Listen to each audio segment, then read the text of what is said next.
kuko yasuye umuryango we kandi akawucungura. yatugoboreye ububasha budukiza mu nzu ya Dawudi umugaragu we.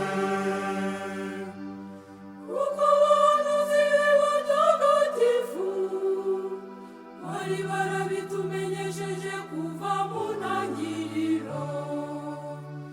bazaturokora abanzi bacu bakatugobotora mu nzara z'abatwanga bose. bazakagirira kimwe abakurambere bacu yibutse isezerano rye ritagatifu.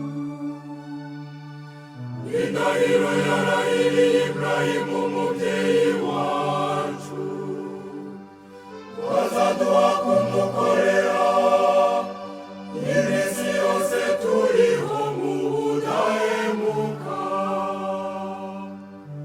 tumaze kugobotorwa mu maboko y'abanzi bacu tukamukorera ntacyo twikanga.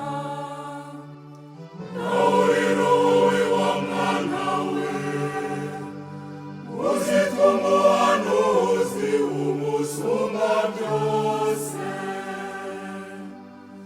kuko uzabanziriza umutegetsi ukazamutegurira amayira. ukamenyesha umuryango we kugiye gucungurwa ukababarirwa ibyaha byabo. bitewe n'urukundo nyambuwe Imana idufitiye nirwo ruzatuma tugendererwa n'urumuri rw'ijuru. ruzamurikira abari mu mwijima bakingirijwe